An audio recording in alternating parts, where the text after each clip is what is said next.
ఈ ఇద్దరు అక్కా చెల్లెళ్ళు కష్టపడి డబ్బు కూడబెట్టి ఒక ఫ్లాట్ కొనుగోలు చేశారు. కొత్త జీవితాన్ని ఆనందంగా ప్రారంభించబోతున్నామని అనుకున్నారు. కానీ వారు ఎంతో కష్టపడి కొన్న ఆ ఇల్లు నిజానికి అందులో దయ్యం ఉందని వారికీ తెలియదు. ఇంట్లోకి మకాం మార్చిన కొద్ది కాలానికే వారి పై అంతస్తు నుండి వస్తున్న శబ్దాలతో జూహీ విసిగిపోయింది. ఆ శబ్దాన్ని తగ్గించడానికి ఆమె సీలింగ్ మీద స్పాంజ్ ప్యాడ్లు అతికించాలని నిర్ణయించింది. కాని ఆమె పూర్తి చేయబోతున్న సమయానికే పై అంతస్తు నుండి మళ్లీ ఆ ఇబ్బందికరమైన శబ్దం వినిపించింది. వెంటనే జూహీ తన కెమ్కార్డర్ తీసుకుని ఆ శబ్దాన్ని రికార్డు చేయడం ప్రారంభించింది. పై అంతస్తు వారిని ఎదిరించే సమయంలో ఆధారంగా చూపించాలనే ఉద్దేశంతో. అప్పుడే పై అంతస్తు నుండి పెద్ద శబ్దం వినిపించింది. వెంటనే ఇంట్లో లైట్లు ఆగిపోయాయి. కొద్దిసేపటికి మళ్లీ వెలిగాయి. శబ్దం ఆగకపోవడంతో జూహీ ఇక భరించలేక పై అంతస్తుకు వెళ్లి వాదించాలని నిర్ణయించింది. అయితే ఆ సమయంలో బాల్కనీ మీద ఒక మహిళ నీడ కనిపించింది. అలాగే ఆ విచిత్రమైన శబ్దం మళ్లీ వినిపించింది. అలా జూహీ అదృశ్యమైంది. 4 రోజుల తర్వాత ఆమె కంపెనీ వారు ఆమె పనికి రాకపోవడంతో పోలీసులను సంప్రదించారు. పోలీసులు ఆమె చెల్లెలు జూయంగ్ను సంప్రదించారు. జూయంగ్ కంపెనీ హాస్టల్లో ఉండటం వల్ల కొంతకాలంగా అక్కతో సంబంధం లేదు. ఆమె ఇంటికి రాగానే శబ్దం చెయ్యకండి అని రాసిన ఒక నోటు తలుపుపై కనిపించింది. ఇంట్లోకి వెళ్లి చూడగా లివింగ్ రూమ్ అంతా అస్తవ్యస్తంగా ఉంది. అక్కగది పూర్తిగా గందరగోళంగా ఉంది. ఆ దృశ్యం చూసి ఆమె కోపంతో వెంటనే అక్కకు ఫోన్ చేయగా అది స్విచ్ ఆఫ్లో ఉంది. జూయంగ్కు గుర్తొచ్చింది. అక్క ఎప్పుడూ పై అంతస్తు శబ్దం గురించి ఫిర్యాదు చేసేది. కానీ జూయంగ్కు వినికిడి సమస్య ఉండడం వల్ల హీరింగ్ ఎయిడ్ లేకుండా ఏమీ వినిపించేది కాదు. అందుకే అక్క బాధను అర్థం చేసుకోలేదు. ఇప్పటికే ఇల్లు కొన్నాం కాబట్టి అలవాటు పడిపోవాలి అని చెప్పినప్పుడు జూహీ మౌనమయ్యింది. తర్వాత జూయంగ్ తన అక్క ఆఫీసుకు వెళ్లి ఆమె సహోద్యోగి కీహున్ను కలిసింది. కీహున్ చెప్పినది జూహీ తరచుగా ఫోన్లో నువ్వు ఏమైనా విచిత్రమైన శబ్దం వింటున్నావా అని అడిగేదని. కాని అతనికి ఎప్పుడూ ఏ శబ్దమూ వినిపించలేదు. ఇంటికి తిరిగి వచ్చిన జూయంగ్ అక్క ఫోన్ నేలపై పడి ఉన్నట్లు కనుగొన్నది. అది సాధారణం కాదు. ఎందుకంటే జూహీ ఎప్పుడూ ఫోన్ను తన దగ్గరే ఉంచేది. ఆమె ఫోన్ ఛార్జ్ పెట్టడానికి ప్రయత్నిస్తుండగా నేలపై పెద్దగా పుట్టిన మోల్డ్ మచ్చను చూసింది. అదే సమయంలో తలుపు కొట్టడం వినిపించింది. తలుపు తెరిచి చూసేసరికి 504 ఫ్లాట్లో ఉన్న పొరుగువాడు మీ ఇంటి నుంచి శబ్దం వస్తోందని చెప్పడానికి వచ్చాడు. జూయంగ్ వివరించడానికి ప్రయత్నించినా అతను వినలేదు. కోపంతో శబ్దం ఆగకపోతే నీ నోరు చింపేస్తాను అని బెదిరించాడు. అతను వెళ్లిపోయాక జూయంగ్ కారిడార్ చివర ఒక పొడవాకి జుట్టు ఉన్న మహిళ నిలబడి ఉండటం చూసి భయంతో తలుపు మూసేసింది. ఫోన్ పూర్తిగా ఛార్జ్ అయిన తర్వాత జూయంగ్ దాన్ని అన్లాక్ చేయడానికి ప్రయత్నించింది. కానీ పాస్వర్డ్ తెలియదు. మరుసటి రోజు ఆమె సెక్యూరిటీ ఆఫీసుకు వెళ్లి గార్డుని అడిగింది. గార్డు చెప్పాడు జూహీ కొన్నాళ్ల క్రితం శబ్దం గురించి ఫిర్యాదు చేసిందని, కానీ ఆ తర్వాత కనిపించలేదని. జూయంగ్ 504లోని వ్యక్తి గురించి చెప్పగానే గార్డు చెప్పాడు అతనికి కూడా అదే శబ్దం సమస్య ఉందని. అలాగే 604 నంబర్ ఫ్లాట్ గురించి ఒక విచిత్రమైన విషయం ఉందని సూచించాడు. కాని వివరించేలోపు ఒక మహిళ వచ్చి బేస్మెంట్ నుండి దుర్వాసన వస్తోందని ఫిర్యాదు చేసింది. బేస్మెంట్ తలుపు తెరిచినప్పుడు దుర్వాసన గట్టిగా వచ్చింది. గార్డ్ వివరించాడు 10 సంవత్సరాలుగా కొందరు నివాసులు చెత్తను అక్కడ పడేస్తున్నారు. దాన్ని శుభ్రం చేయడానికి లక్షల రూపాయలు ఖర్చవుతుందని. అందుకే ఎవ్వరూ పట్టించుకోవటం లేదని. కొన్ని రోజుల తర్వాత జూయంగ్ తన జాబ్ను వదిలేసి అక్క కోసం పూర్తిస్థాయి వెదుకునాటు ప్రారంభించడానికి ఇంటికి వచ్చేసింది. ఆ రోజు ఆమె పుట్టినరోజు. టేబుల్పై ఉన్న కిమ్చీ చూసి ఆమె కళ్లల్లో కన్నీళ్లు తిరిగాయి. ప్రతి సంవత్సరం అక్క తన కోసం కిమ్చీ తయారు చేసేది. ఈసారి మాత్రం అక్కలేదు. అప్పుడే ఆమెకు ఒక ఆలోచన వచ్చింది. తన పుట్టినరోజు తేదీని పాస్వర్డ్గా పెట్టి ప్రయత్నించింది. అది పనిచేసింది. ఫోన్లో ఎన్నో రికార్డింగ్లు ఉన్నాయి. ఒకటి ఓపెన్ చేసి విన్న వెంటనే గట్టిగా ఏదో కొట్టిన శబ్దం వినిపించింది. తర్వాత జూయంగ్ తన గదిలో కూర్చొని రికార్డింగ్లు విన్నది. అక్క ఆవేదనతో మాట్లాడుతున్న స్వరం, అలాగే గుర్తుపట్టలేని ఇంకొక స్వరం వినిపించాయి. ఆ స్వరం తన దగ్గరే ఉన్నట్లు అనిపించినా కానీ ఎవ్వరూ లేరు. ఒక్కసారిగా అక్క స్వరం చెవిలో వినిపించడంతో ఆమె భయంతో ఫోన్ను విసిరేసింది. కొద్దిసేపటికి డోర్ బెల్ మోగింది.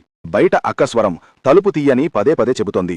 ఆమెకు ఏదో తప్పుగా ఉందని అనిపించి తలుపు తీయలేదు. పీప్ హోల్లో చూసి బయట ఉన్నది అక్క కాదని గమనించింది. ఆమె కళ్ళు నల్లగా మారిపోయాయి. వెంటనే ఆ భయంకరమైన శబ్దం మళ్లీ వినిపించి జూయంగ్ నేలపై కుప్పకూలిపోయింది. తరువాత ఆమెకు ఒక్కసారిగా మెలకువ వచ్చింది. అది కలనా వాస్తవమా అన్నది తెలియలేదు. కొద్ది రోజుల తర్వాత కీహున్ వచ్చి కలిశాడు. అప్పుడే ఆమెకు తెలిసింది కీహున్ వాస్తవానికి జూహీ బాయ్ ఫ్రెండ్ అని. 6 నెలలుగా రహస్యంగా ప్రేమలో ఉన్నారని. ఇద్దరూ కలిసి మున్సిపల్ ఆఫీసుకు వెళ్లారు.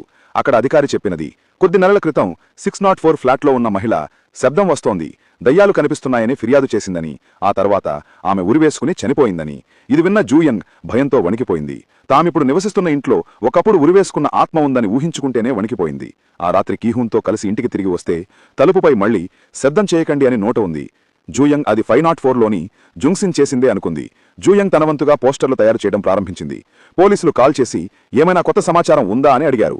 జూయంగ్ 504 వాసి తనను బెదిరించిన విషయం చెప్పి అక్క అదృశ్యం ఆయన కారణంగానే జరిగింది అని నొక్కి చెప్పింది. కానీ ఆధారాలు లేక పోలీసులు ఏమీ చెయ్యలేకపోయారు. తర్వాత డోర్బెల్ మోగింది. తలుపు వద్ద జుంగ్సిన్ నిలబడి ఉన్నాడు. కీహున్ తలుపు తెరిచి ఎదిరించాడు. జుంగ్సిన్ శబ్దం చేయకండి అని చెప్పి వెళ్లిపోయాడు. కాని తర్వాత తన జేబులో నుండి కత్తి ఉన్నట్లు కనిపించింది. కొద్దిసేపటికి జుంగ్సిన్ పిచ్చివాళ్ల ఫ్లోర్ల మీద తిరుగుతుండగా ఏదో ఆకారం చూసి భయంతో ఫ్లోర్ మీద కాలు జారి పడిపోతాడు. తర్వాత ఉదయం పోలీసులు వచ్చారు. జూయంగా మృతదేహాన్ని చూసి ఇతనే 504 వాసి అని గుర్తించింది. తన ఫ్లోర్లో మా అక్క కోసం ఆ వెతమని కోరింది. కానీ పోలీసులు 504 ఇంటిని వెతికినా ఎటువంటి ఆధారము దొరకలేదని చెప్పారు. జూయన్ ఫాటయ్య ఫ్లాంట్లో ఉన్న జంగిన్ను కలిసింది. అక్కడ జంగిన్ చిన్న అమ్మాయి పరుగెత్తుకుని వెళ్లిపోయింది. జంగిన్ వివరించింది, 704లో ఉండే మహిళ ఎప్పుడూ తనపై శబ్దం చేస్తోంది అని ఫిర్యాదు చేసేవారు. కోపంతో ఆమె కూడా ప్యాన్తో సీలింగ్ కొడుతూ ప్రతీకారం తీర్చుకుంది. ఆ శబ్దం 604లో ఉన్న మనిషిని కోపంతో పిచ్చివాణ్ణి చేసింది. అతను 704లోకి దూసుకెళ్లి ఆ మహిళను హ్యామర్తో కొట్టాడు.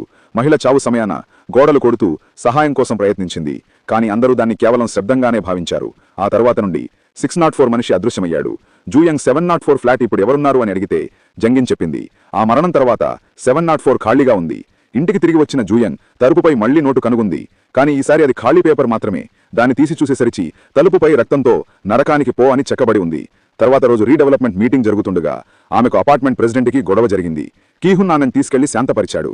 అతను చెప్పాడు, 604 వాసి ఎప్పుడూ ఈ బిల్డింగ్ నుండి బయటకు వెళ్లిన రికార్డు లేదని, అంటే అతను ఇంకా బిల్డింగ్లోనే దాక్కున్నాడని. అదే సమయంలో జూయంగ్కు బేస్మెంట్ గుర్తొచ్చింది. అక్కడ దుర్వాసన కారణంగా ఎవరూ వెళ్లరు. కాబట్టి ఇద్దరూ ధైర్యంగా లోపలికి వెళ్లారు. కీహున్ కెన్కార్డర్తో రికార్డు చేస్తూ వెతికాడు. ఒక్కసారిగా మూలన నీడ కనిపించింది. దగ్గరగా వెళ్లి చూసేసరికి నేలపై 604 మనిషి తల రాలిపోయి ఉంది. జూయంగ్ భయంతో పరిగెత్తి బయటకు రావడానికి ప్రయత్నించింది. కాని కీహున్ ఇప్పటికే ఏదో దయ్యం పట్టినట్టుగా ఆమెపై దాడి చేశాడు. ఆమె రాయి తీసి అతని తలపై కొట్టి తప్పించుకుంది. లాడర్ ఎక్కుతుండగా అతను ఆమె కాళ్లు పట్టుకున్నాడు. అదే సమయంలో అపార్ట్మెంట్ ప్రెసిడెంట్ వచ్చి ఆమెను రక్షించింది. తర్వాత ఆమె మేల్కొని తన గాయాలకు బ్యాండేజీలు వేసి ఉన్నట్లు గమనించింది. ప్రెసిడెంట్ నిన్ను బేస్మెంట్ వద్ద చూసి కాపాడాను అని చెప్పింది. ఆమెతో మాట్లాడుతుండగా జూయంగ్, ఇక్కడ నేను 2 పిల్లలను మాత్రమే చూశాను. ఒకరు మీ కుమారుడు, ఇంకొకరు 704లోని జంగిన్ కుమార్తె అని చెప్పింది. అది వినగానే అధ్యక్షురాలు ఆశ్చర్యపోయింది. ఎందుకంటే జంగిన్ కుమార్తె చనిపోయి చాలా కాలమైంది. జూయంగ్ షాక్ అయింది. ఎందుకంటే ఆమె స్పష్టంగా ఆ చిన్న అమ్మాయిని చూసినట్లు గుర్తుంది. అదే సమయంలో పోలీసుల నుండి ఫోన్ వచ్చింది. కీహున్ చనిపోయాడని చెప్పారు. ఆమె బేస్మెంట్కు వెళ్లి అక్కడ ఒక ఇనుపు తలుపు ఉందని పోలీసులకు చెప్పింది. కాని వారు అక్కడ అలాంటి తలుపు లేదన్నారు. ఆమె మనసు విరిగిపోయింది. తర్వాత ఆమె ఒంటరిగా బేస్మెంట్లోకి వెళ్లి వెతికింది. అక్కడ అక్క క్యామ్ కార్డర్ దొరికింది. వీడియోలో జూహీ 804లోకి వెళ్లి జింగిన్ వైబ్రేషన్ మెషిన్స్ పెట్టి శబ్దం సృష్టిస్తున్న దృశ్యాలు రికార్డ్ చేసింది. అందులో జింగిన్ తన తల్లి స్వరంలో ఎవరో కనిపించని వ్యక్తితో మాట్లాడుతోంది. అది చూసి జూహీ తప్పించుకోవడానికి ప్రయత్నించగా జింగిన్ ఆమెను గాయపరిచింది. ఇది చూసి జూయంగ్కి తెలిసింది, అసలు నేరస్తురాలు జింగిన్. ఆమె అక్కను బేస్మెంట్ మూలలో క్షీణావస్థలో కనుగొంది. తనని తీసుకుని వెళ్లడానికి ప్రయత్నిస్తుండగా జింగిన్ హ్యామర్ పట్టుకొని వచ్చింది. ఆవిడ ఇనుప తలుపు మూసి అక్కను దాచేసి ఎదుర్కోడానికి బయల్దేరింది. జింగిన్ తన నేరాన్ని ఒప్పుకుంది. 704 మహిళను కూడా తానే చంపిందని, ఎందుకంటే ఆమె తన కుమార్తెను శబ్దం కోసం దూషించిందని. ఆ తర్వాత ఆమె కుమార్తె ట్రక్ గుద్దటం వాళ్ల చనిపోయిందని, అందుకే అలా చేశానని చెప్పింది. జింగిన్ జూయంగ్పై దాడి చేసింది. భరించలేని శబ్దం వల్ల జూయంగ్ తన హియరింగ్ ఎయిడ్ తీసేసి మౌనంలోకి వెళ్ళింది. కాని వెంటనే జింగిన్ ఎదుటకు వచ్చింది.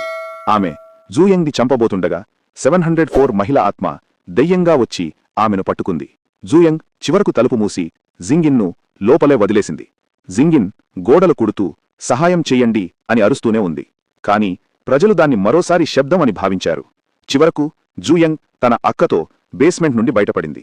కొన్ని రోజుల తర్వాత 704లోకి కొత్త పొరుగువారు చేరి బహుమతులు ఇచ్చారు. మీరు ఒక్కరే ఉంటారా అని అడిగింది.